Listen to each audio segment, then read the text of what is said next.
a totes.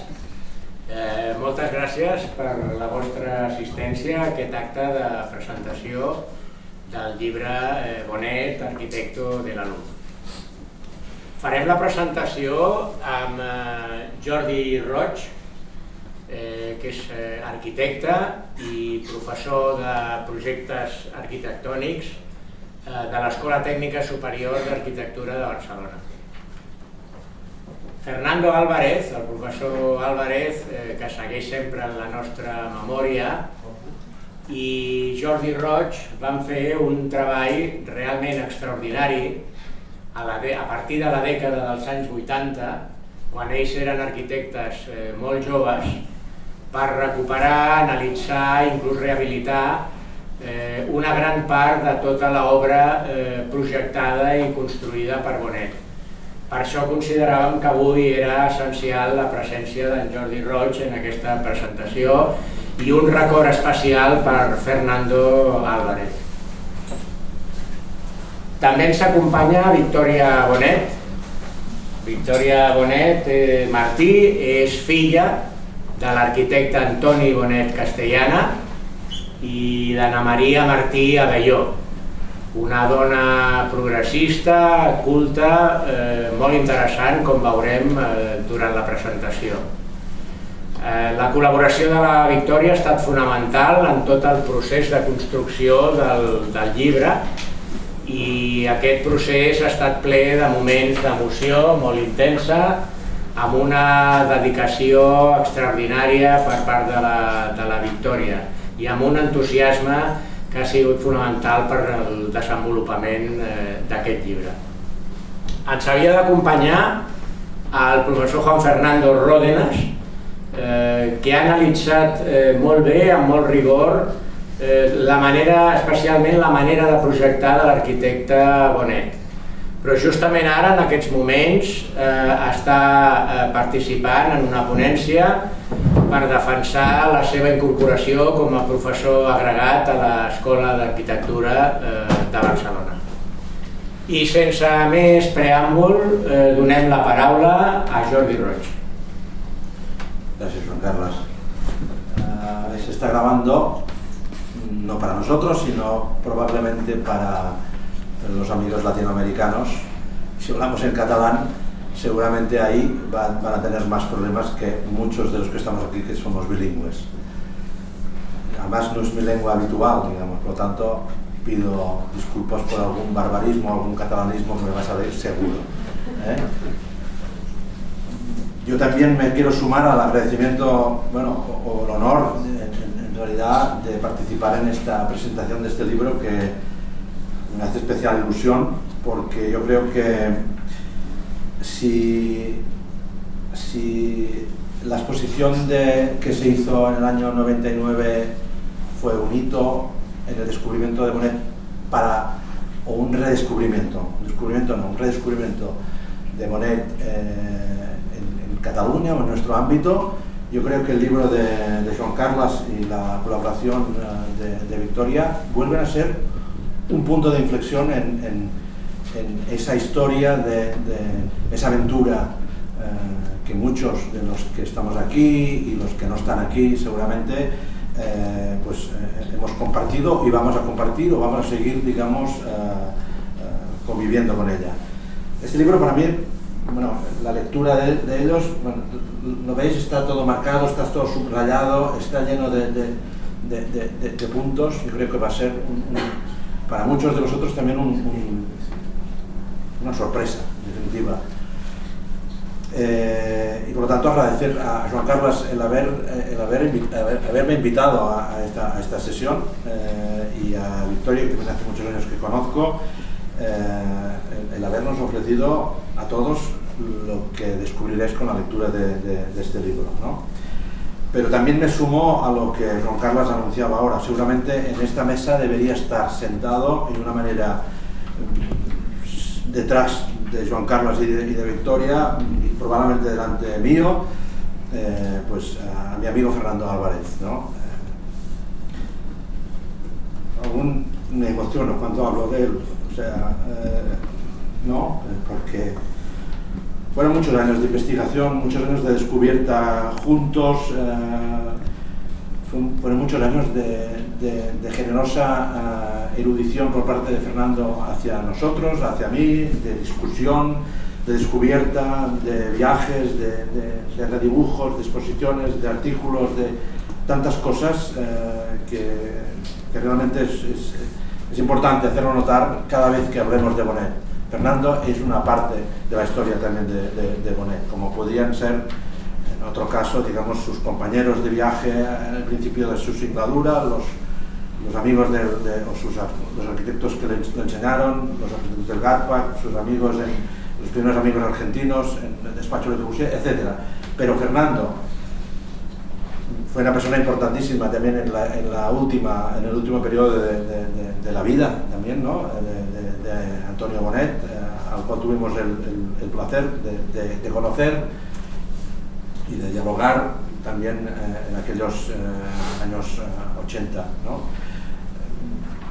Bueno, a Joan Carlos también le agradezco, digamos, su insistencia. Su insistencia como estudioso de la literatura de la generación del 29, con esa prolongación hacia los espacios habitados de Alberti, La Gallarda, ¿no? Y él es arquitecto, pero en realidad yo no sé si eres más literato, ¿no? Cogéis este libro y detrás tiene los libros que ha escrito Juan Carlos.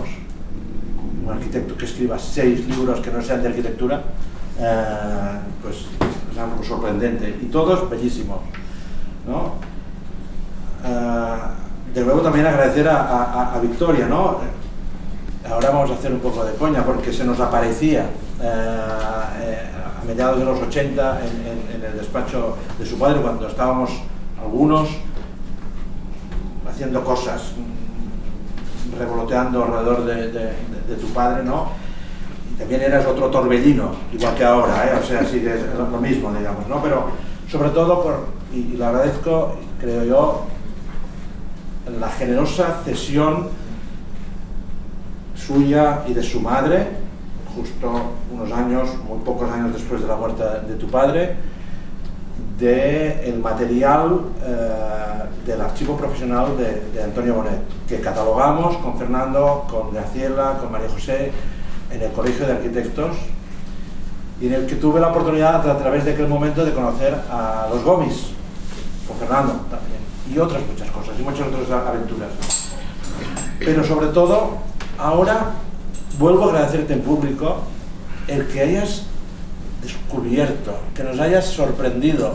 No, tú no te rías, o sea, para nosotros es muy sagrado, digamos, lo que has conseguido hacer después de tantos años de abrir una caja de Pandora que se llaman las cartas privadas, en definitiva, que custodiaba de manera escrupulosamente, meticulosamente, no ordenada, porque me dijiste que estaban todas desordenadas en algún momento, pero es igual, estaban ahí, y que tú también has conservado, y que de una manera, pues, no sé, sorprendente y exquisita, el trabajo que habéis hecho Joan Carlos y tú ha sido ponerlas a la flor, digamos, las habéis puesto en un libro, están algunas de ellas transcritas parcialmente. Me acuerdo que me mandaste una vez una carta que tengo aquí, solo os la voy a mostrar porque yo creo que es un material privado, pero es una carta de, no sé si son 9 páginas, por delante y por detrás, de Antonio a tu madre, a Ana María, alrededor del año 43, porque hay una carpeta que dice 43, 42, no tienen fecha estas cartas, ¿no? La mayoría.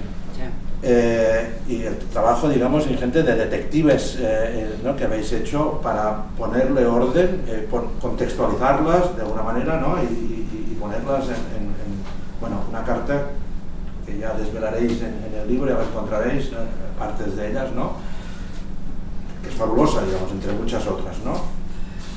Pero por eso lo que más sorprende es ese tesoro escondido que había, digamos, que estaba en tu poder y que creo que debe seguir estando en tu poder y solo debe estar, digamos, transcrito en este libro de la manera que lo habéis hecho, Juan Carlos y tú.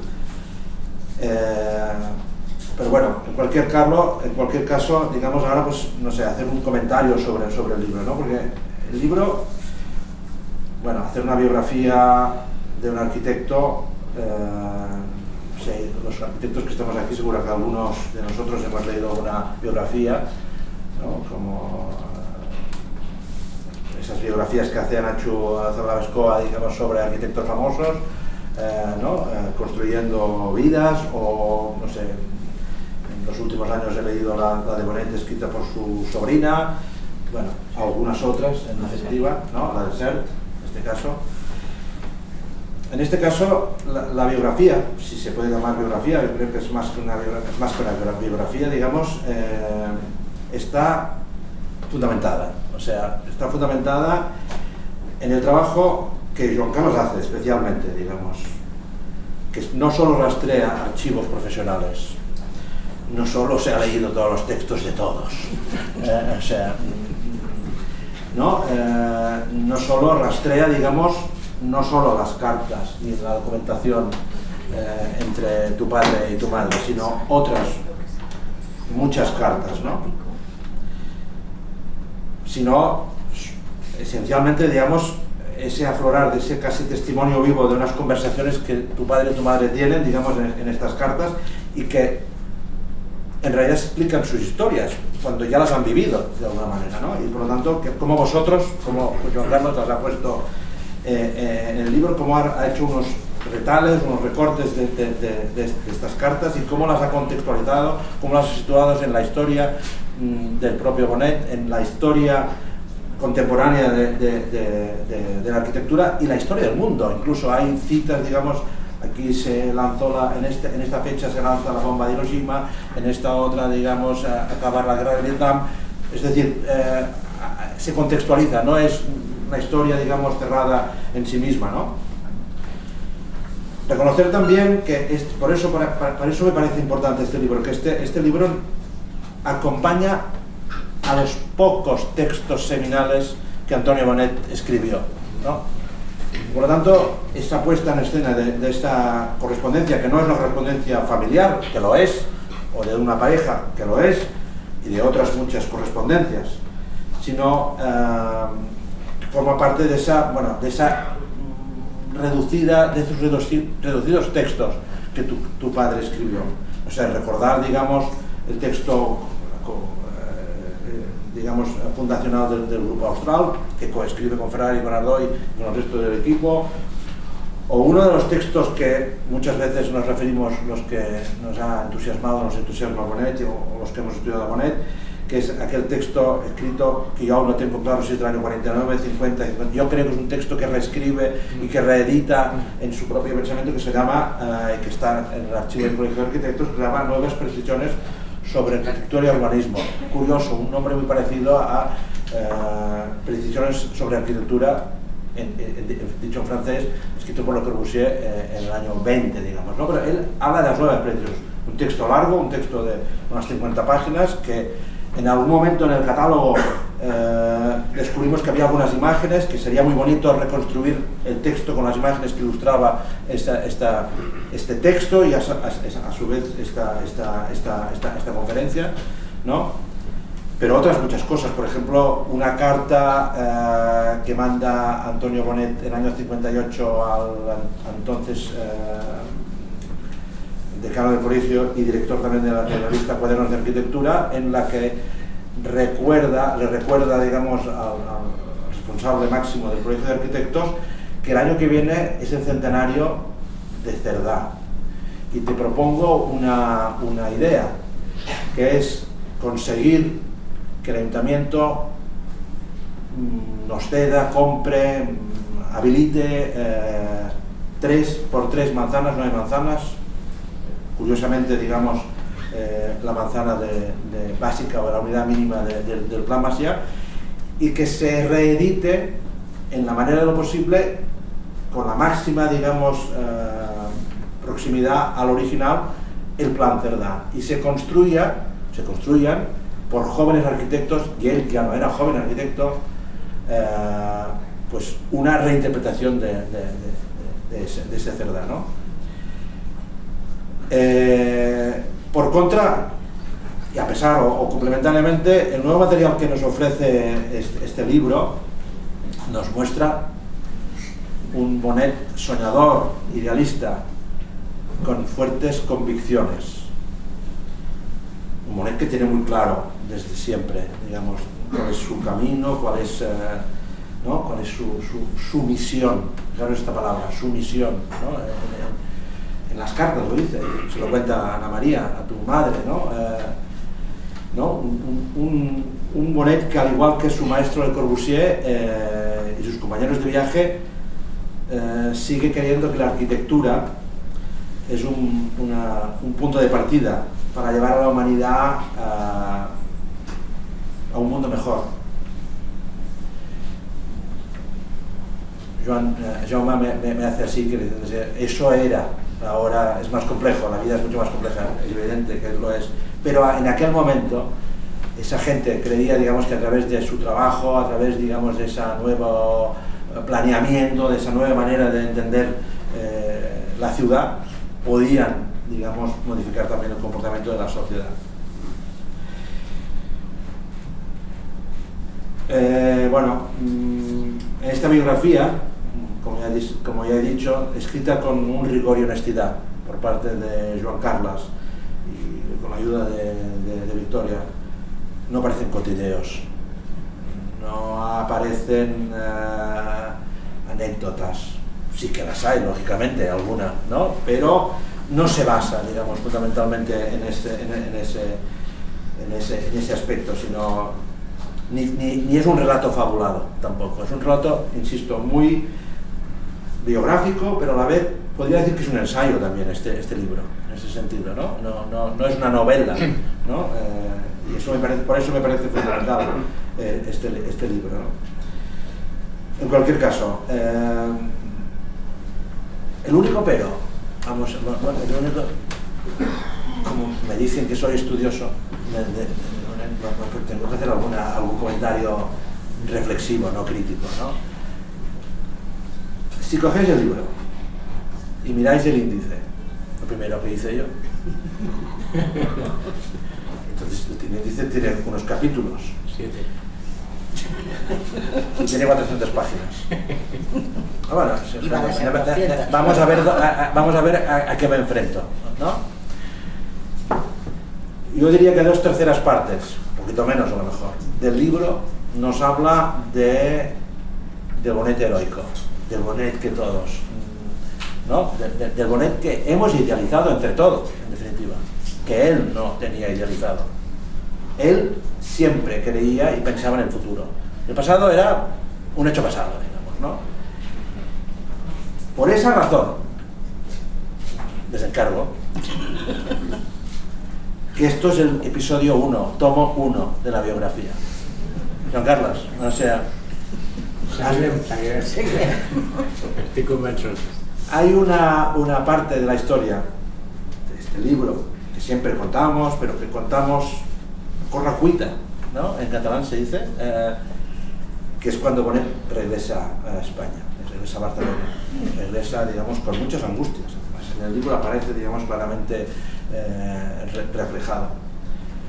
Esa historia que la hay, digamos, que la hay en la manga, ¿no? Que gracias a Dios, digamos, pues hay muchísima labor hecha, digamos, por muchos profesionales y por muchos, digamos, no sé, podemos decir fans, ¿por qué no?, de un arquitecto como Antonio Bonet. Pero que, por ejemplo, en el libro se pasa de largo, de larguísimo, el papel fundamental en la vida de tu padre, de Pedro Durán Farell. Pedro Durán Farell es un personaje que construye la primera central nuclear en España y la primera central nuclear en Cataluña, de la cual Juan Fer ha hecho una tesis, digamos, el poblado de Ifrensa, el Hospitalet de l'Infant, es el poblado, es la ciudad o es el pueblo, digamos, que construyen paralelamente a la central, digamos, energética, que es la central nuclear. Un personaje que también es clave en el plan de la Ribera, un personaje que nos trae el gas a Cataluña, digamos, de Argelia. Personaje, digamos, que en otros términos podríamos decir que es un mecenas hasta cierto punto, ¿no? Diría, ¿no? De la labor y de tu padre. Y una amistad, digamos, que cultivan a lo largo de los años, ¿no? Eso sería otro aspecto, digamos, que a lo mejor dejo para una segunda intervención si no me he comido demasiado espacio. Victoria, te toca a ti ahora, como parte fundamental, digamos, de este libro. Espera, bueno, me parece que tengo que acercar. Bueno, como estamos un día de emociones, también me ha ocurrido un sentimiento que quiero compartir con todos vosotros. Me he encontrado en esta sala a dos amigos arquitectos rusos con familia ucraniana y que están aquí, que se les han sacado las lágrimas en el momento de saludarme, pero que les une su fervor por Bonet. Se lo quiero agradecer. Les quiero agradecer que en un momento así el arte nos ayude a todos. Os estoy muy agradecida y sé que sepáis que estamos todos con vosotros de corazón. Y creo que el arte, y yo que en este libro se trata mucho de la supervivencia de la gente. No se habla de guerras, pero sí del exilio de un montón de gente, de los sinsabores que una posguerra lleva. Yo estos días que me he acordado de mi madre cuando gritaba y no pasarán de las bombas de Madrid, me he acordado de vosotros. Y no quiero emocionaros ni quiero desmocionarme yo, pero creo que nunca pensé que lo volveríamos a vivir. Deseo que nadie más lo tenga que vivir, pero evidentemente esta gente nos ha marcado. Y ya recuerdo también a mi madre haciendo la maleta el día de 23 porque quería huir de España otra vez. Y nunca me imaginé que yo viviera esto, ni el daño que a ella le hizo esa historia, incluso también a mi padre. Bueno, yo me encontré en mis labores, digamos, de secretaria, hija, no sé muy bien, chofer, un papel un poco diverso, de mi padre, siguiendo los pasos de mi madre en esa labor de archivar papeles, en esa labor de guardar papeles, en esa labor tremenda de mi madre de hacer copias de las cartas que enviaban. Con lo cual hay diálogos en cartas que tenemos las que se envía y las que se recibe.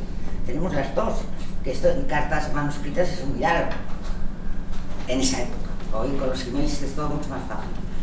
Pero en aquella época ella se tomaba ese trabajo y las guardaba dentro de un orden imperfecto, pero que al final va apareciendo las cosas.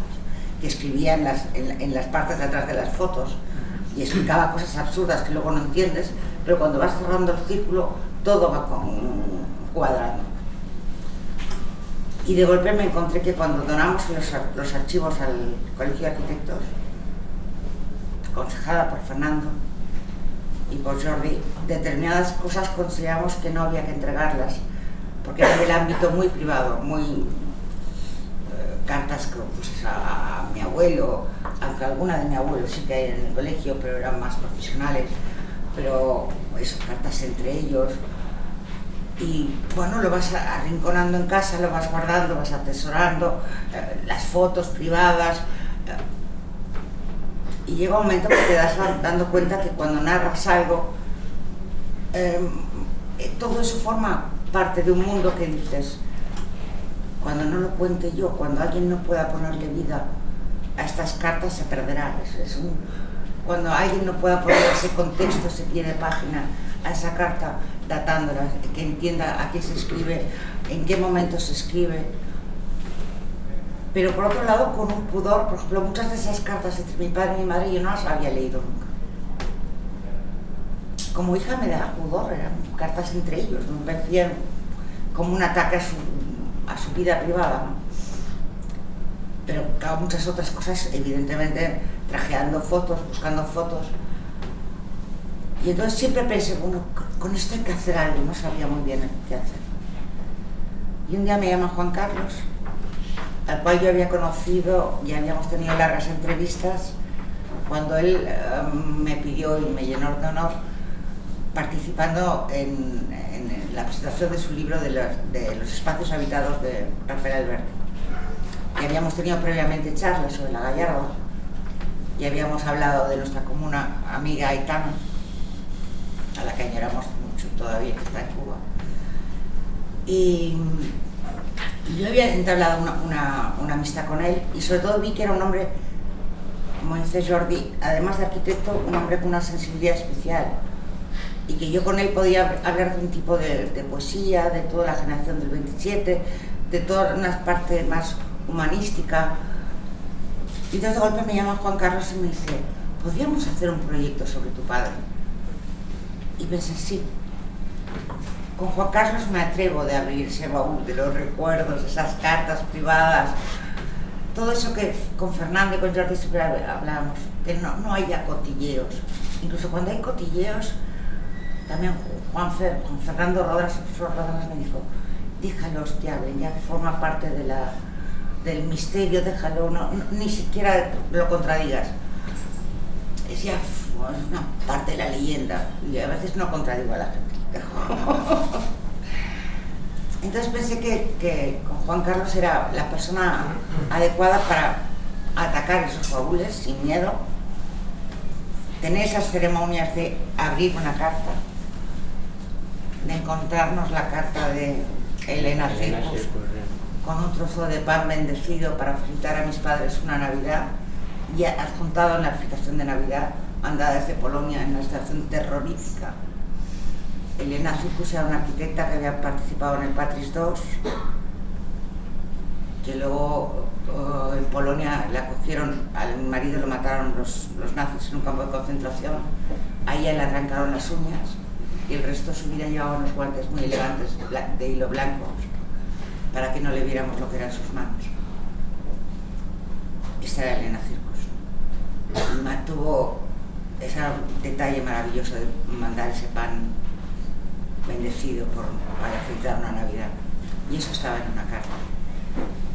Y fueron momentos muy, muy emocionantes.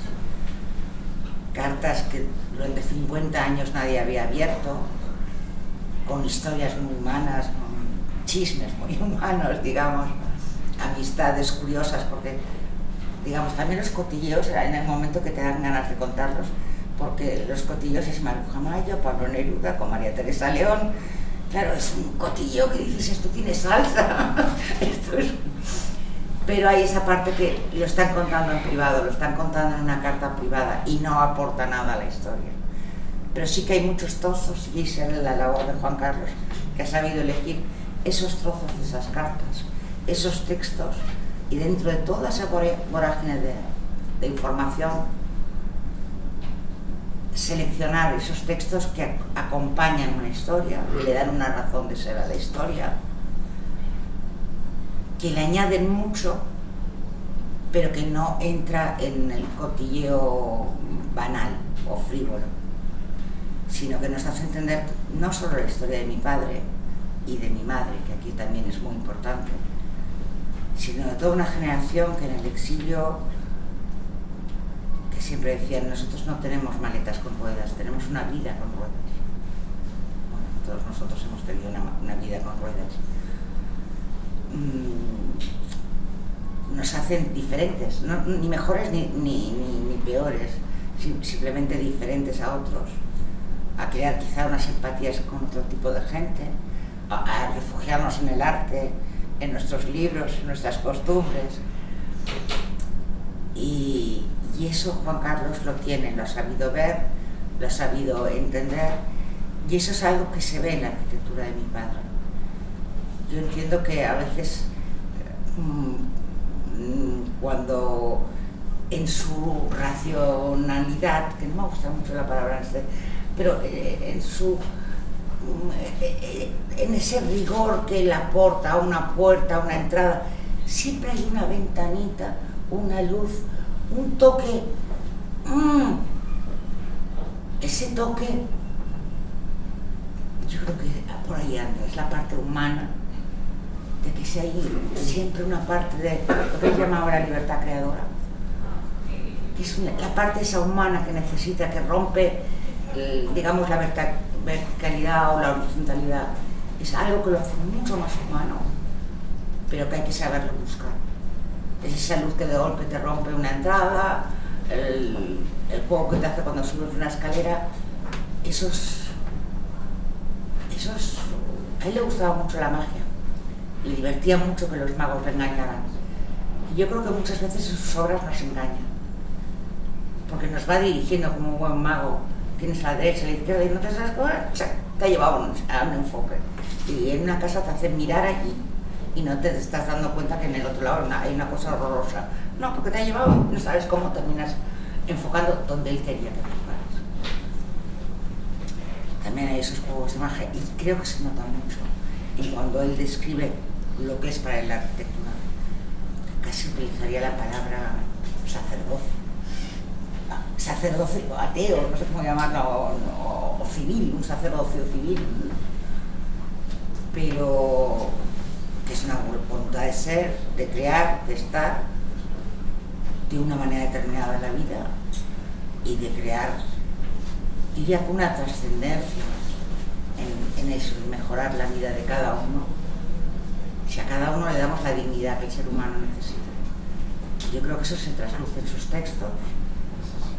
Y necesitábamos a alguien que pusiera esos textos y les pusiera esa maravilla de contexto y supiera seleccionar esos textos, que si no, no tendrían en sí mismos ningún valor. Ya. Muy bien.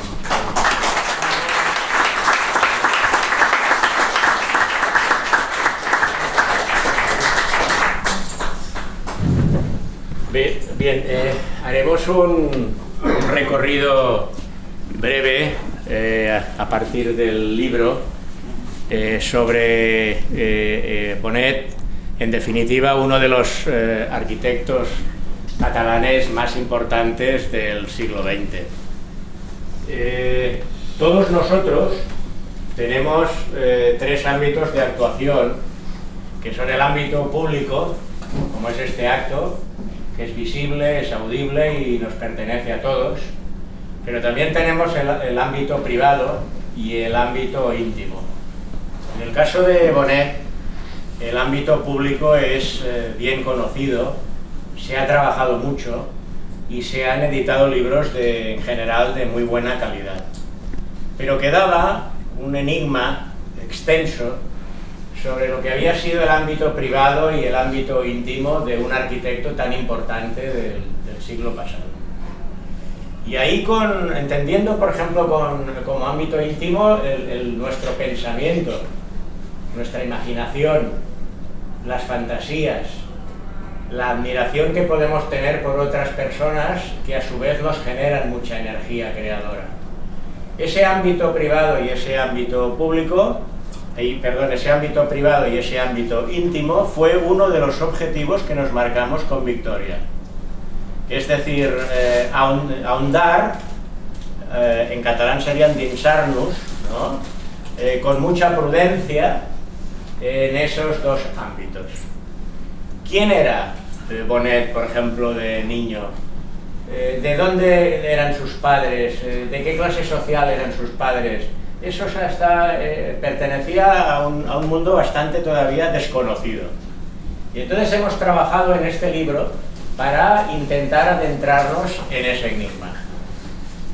Una primera clave de Bonet es que sus padres son personas que su padre proviene de un pueblo pequeño de la provincia de Tarragona, de Conesa, la Conca de Barberà, y su madre, nacida en Barcelona, pero con los padres también de Sallent y de Camarasa, en la provincia de Lleida. Y eran personas con recursos económicos limitados. Ellos tuvieron un bar, me decía un familiar suyo, cerca del cementerio histórico del Pueblo Nuevo, y luego tuvieron un bar en la calle Contaborrell, esquina Contamarit, en el barrio de Sant Antoni, que es donde nació Antonio Bonet.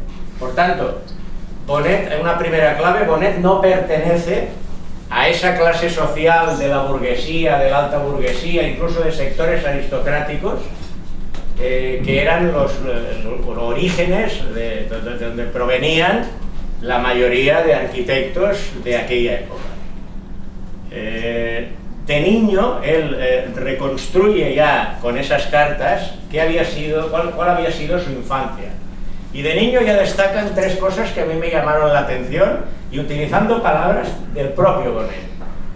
Su alegría de vivir, su optimismo vital, y la confianza en sí mismo, ya desde niño, y en la estimación de sus padres. Esas características son muy importantes porque después las desarrollará en un periodo trepidante de formación en su juventud. Paso. Bonet es un buen estudiante, ya de pequeño destaca sobre todo en matemáticas. El profesor de los Escolapios, porque él estudia el bachillerato con una beca que le conceden los curas de la escuela. Van al bar y ven a aquel niño y le dicen: no, este muchacho tiene que estudiar, concentrarse en el estudio, y le vamos a ofrecer una beca para que haga todo el bachillerato. Aquí hay una imagen que a mí me gustó mucho, que es con el impreso del bar de Magín Bonet, del bar del padre. Él hace unos cálculos trigonométricos ya en su adolescencia. Tengamos en cuenta que la adolescencia de Bonet, de los 10 a los 16 años, coincide con la dictadura de Primo de Rivera, con la prohibición del catalán en ámbito público, que afecta a su escuela, etc. O sea que el ambiente que vive él es ese. Él había nacido en 1913, en el verano de 1913, justo un año antes del inicio de la Primera Guerra Mundial. Hay unos años de Bonet que yo creo que Jordi y Victoria coincidirán plenamente, que son trepidantes y que a mí me fascinan, que son 5 o 6 años que van desde los 18 años de Bonet hasta los 24, porque parece que esté en todos lados, en el momento adecuado y en el lugar adecuado. O sea, él en 1932, con 19 años, entra en el estudio de Sert y de Torres Clavé. Sert y Torres Clavé están a la vanguardia de la arquitectura catalana. Por tanto, primera conexión con la vanguardia de la arquitectura catalana. El año 33, al año siguiente, hace un viaje, siendo estudiante, con 19 años. Él cumple 20 años justo el día del regreso de ese barco, un barco que va de Marsella a Atenas y de Atenas a Marsella. Y ahí se hace el 4º Congreso Internacional de Arquitectura Moderna, que él consideró al final que fue el más importante de todos para el propio Bonet. En ese texto que comentaba Jordi, él mismo lo dice. ¿Qué pasa en ese viaje? Él es un estudiante de 19 años que se encuentra con Le Corbusier, con Álvaro Aalto, con Gédéon, con Fernand Léger, con los más importantes profesionales de la arquitectura y el urbanismo de aquella época. No solo eso, al año siguiente, en el año 34, va a la Universidad de Verano de Santander, donde se reúne lo mejor de la intelectualidad y de los artistas de la España republicana, de esa vanguardia republicana que está intentando renovar el país. Aquí vemos una fotografía de Bonet en un salón de ese comedor y de esa universidad, y vemos que, por ejemplo, ahí está Pedro Salinas, que era el secretario general de la universidad. Está Jorge Guillén, está Rosa Bernis, que es una matemática con una vida extraordinaria. Rosa Bernis es un personaje para escribir extensamente sobre ella. Bonet se queda fascinado por la inteligencia de esa mujer, porque es una física y que luego será profesora de matemáticas y serán amigos toda su vida. Seguimos con los años trepidantes de Bonet. Al inicio, poco antes, ahí hay algunas dudas, pero parece que poco antes del inicio de la Guerra Civil, Bonet sale a Francia, viaja a París. Bonet tiene 22 años, quedan muy pocos días para el lanzamiento de Franco y la situación es muy complicada para un joven de esa edad. Viaja a París, quiere conectar con el estudio de Le Corbusier. Al principio pasan muchas dificultades, pero Sert otra vez aparece, que es un personaje decisivo, absolutamente decisivo en la vida de Bonet. Ser le ofrece colaborar y trabajar intensamente en el pabellón de la República Española en París. Allí encuentra a Picasso, que ha de montar el Guernica en el pabellón. Tiene contactos con Miró, tiene contactos incluso con Dalí, que quería hacer una obra, pero al final no le dejaron hacer. Tiene contactos con los surrealistas franceses, encabezados por André Breton, por Paul Éluard, por Luis Aragón. En fin, que su ambiente intelectual se va enriqueciendo, su formación cada vez es más rica. La formación desde Cataluña, la formación a nivel de la vanguardia republicana española y la formación a nivel internacional. Hasta que París se complica y entonces él decide, en una muy buena decisión, ir a Argentina. Ahí está una fotografía del barco. Él tiene 24 años cuando llega a Argentina. La situación aquí es tan dramática, hay una coincidencia trágica. El día de la llegada de Bonet es el día que los franquistas fusilan a Manuel Carrasco y Formiguera. La batalla de Teruel los republicanos la han perdido después de combates muy intensos y quedan 3 meses y medio para la batalla del Ebro. O sea que todo eso es lo que evita Bonet alejándose y viajando a Argentina. La entrada en Argentina para Bonet es entusiasta. O sea, ahí lo reciben 3 arquitectos y la mujer de uno de ellos, amigos de 2 arquitectos argentinos que ya habían estado en el estudio de Le Corbusier, y Bonet escribe unas cartas con un entusiasmo desbordante de cómo es recibido en Argentina. Y de hecho él conservará toda su vida, como agradecimiento, la nacionalidad argentina. O sea, para él Argentina es un país que le ofrece unas posibilidades, incluso las recomienda a amigos suyos.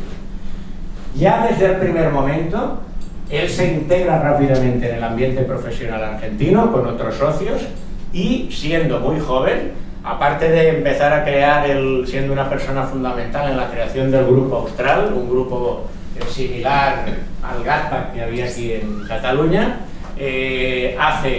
crea la silla, la BKF, que aquí la tenemos en pequeño y en la entrada la habéis visto, un elemento que ya es un elemento de diseño internacional y clásico, y hace un edificio como este, en la calle Paraguay-Supacho, un edificio con todo el lenguaje del movimiento moderno aprendido de Ser y sobre todo de la estancia en el estudio de Le Corbusier, con esta planta baja ondulada para los pequeños comercios, estas fachadas con vidrio translúcido, transparente, armado, modulado, con diversos tamaños, para unos ateliers en el interior del edificio, un jardín en la esquina de la planta superior, los bisoleils, esa especie de diafragma que permite entrar la luz y a la vez ver desde el interior la trama urbana. Aquí una imagen de la BKF, 1938, es decir, Bonet tiene 25 años,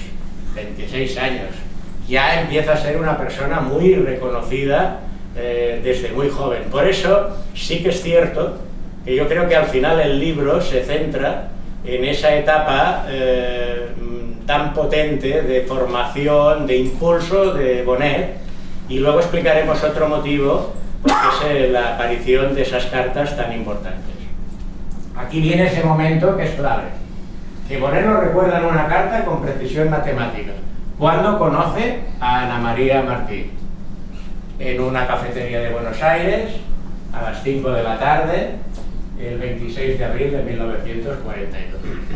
Él es muy preciso en esos detalles. Y hay una cosa que perjudicó a tus padres, pero que nos ha favorecido a nosotros para hacer el libro, que es que al cabo de pocas semanas de conocerse, ella y sus padres tienen que irse por motivos de trabajo. Su padre es un ingeniero industrial, ella es de una familia de más recursos económicos, y el padre es un empresario y con conocimientos financieros importantes, y también importante para Bonet. Ella se tiene que ir a Mendoza, que está situado a unos 1000 kilómetros de Buenos Aires, con lo cual se genera esa correspondencia, que es la única manera de tener contacto entre ellos. Y entonces hay 1 año y medio muy intenso de correspondencia, que tu padre dice, no, escribes más tú que yo, pero es que yo no puedo porque tengo mucho trabajo. Pero se escriben muchísimas cartas, y esas cartas son interesantísimas, porque son 2 personas muy cultas, son dos personas que leen mucho, son dos personas que se recomiendan lecturas de Unamuno, de Pedro Salinas, de Milà i Fontanals. Es decir, la lectura de esas cartas es muy significativa de personas cultas de aquellos años en una ciudad con un entorno culto como era Buenos Aires en aquella época. En una de las cartas, por ejemplo, fue uno de los momentos emocionantes, apareció este dibujo maravilloso, que él dice, no lo he dibujado muy bien, vuelvo a empezar el dibujo. Ahí él está dibujando el primer espacio habitado suyo como matrimonio en Buenos Aires, en el barrio de Belgrano, en el norte de Buenos Aires. Y entonces le dibuja y le dice, bueno, aquí viene el sol de la tarde, aquí viene el sol del mediodía, el sol de la mañana, aquí hay un cuadro de Joan Miró, que siempre le acompañará. Desde mi cama tengo 17 metros hasta el otro balcón, aquí están las mesas de los dibujantes, las BKF, en fin, es un dibujo que creo que era imprescindible para este libro. Era la planta alta de este edificio de Buenos Aires.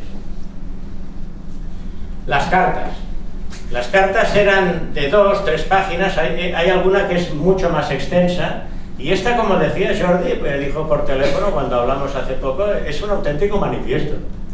Porque aquí yo me fijé que la palabra que más se repite es ideal, en singular y en plural, ideal.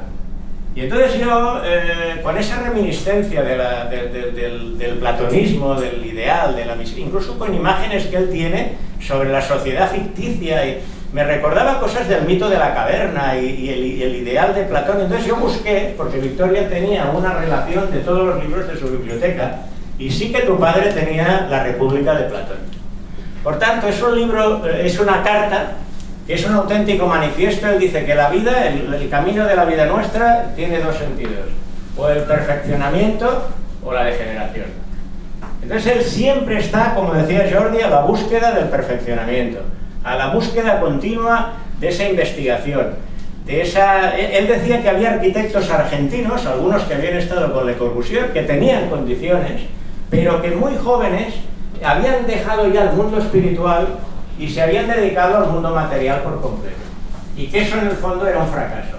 Yo creo que ahí está otra clave de Bonet. Siempre, como decía Jordi, al futuro, siempre adelante. Tiene en dos ocasiones él repite un concepto muy claro. Dice, es mejor hacer 10 cosas y equivocarnos en 3 que no hacer ninguna. Por tanto, esa propulsión que él tiene tras ese periodo de formación tan trepidante es una de las claves para conocer a Bonet.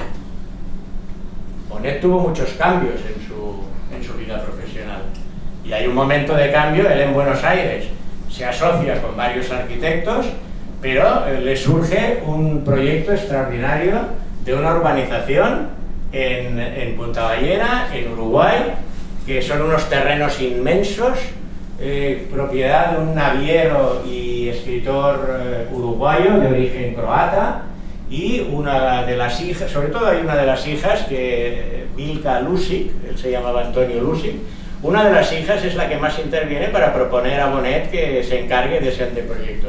Él hace un anteproyecto en el verano del 1945, el verano que tú comentabas de la primera explosión, de las primeras pruebas nucleares que luego sirvieron para lo de Hiroshima. En fin, es una situación dramática, y él está aquí, se va con su mujer, viven en una pequeña cabaña. Tu madre le llamaba pabellón de caza y tu padre le llamaba cabaña, es un tema de definición de lo mismo, pero con palabras distintas. Viven en pero con un entusiasmo, digamos, de creación desde el 45 al 48 extraordinario. El primer edificio que hacen ahí es este hotel, la Solana del Mar, con esta línea de hormigón horizontal tan marcada, con este mástil vertical con los proyectores, con el fondo de los pinos y eucaliptus tan altos del bosque uruguayo, con estas ondulaciones que ya no existen, antes lo comentábamos con Jordi, de madera que evocan la arquitectura de Álvara Alto. Y este es un proyecto que hizo en Punta del Este para Rafael Alberti y María Teresa León. Momento culminante, porque ahí se junta Antonio Bonet como arquitecto y Alberti y María Teresa León como clientes. Este cuartito, que es un símbolo, de un creador. Un cuartito pequeño, ¿qué significa? ¿Qué tiene? Significa soledad y concentración, las dos cosas básicas para cualquier creador, y que nos permiten evocar la cabaña pequeña que tenía Heidegger en la Selva Negra, o Le Petit Cabanon de Le Corbusier en la Costa Azul, espacios mínimos con el paisaje en el entorno y que permiten esa soledad y esa concentración creativa. El mundo intelectual de Buenos Aires es muy fértil. Aquí aparece con una actriz Amelia de la Torre, Enrique Diosdado, ahí estaba Margarida Xirgu, actores exiliados también en Buenos Aires. Buenos Aires era un foco cultural de primera línea en aquellas décadas. Y ellos tienen una vida muy intensa, con Miguel Ángel Asturias, con Nora Lange, con Oliverio Girondo, con Maruja Mayo, o sea que nunca dejaron ese ámbito donde tu madre también tenía mucha habilidad. Su madre tiene momentos donde destaca mucho por la escritura. Es irregular, pero hay momentos donde consigue hilvanar unos fragmentos que realmente son muy interesantes. Este es un dibujo, bueno, que había hecho Alberti con ese símbolo, le hizo a Bonet, con ese símbolo del reloj alado como símbolo de la celeridad del paso del tiempo nuestro. Momento clave, el primer regreso a Barcelona, el año 1949, 13 años después de salir de Barcelona, él regresa, primero pasa por el Congreso de Bérgamo para presentar proyectos argentinos.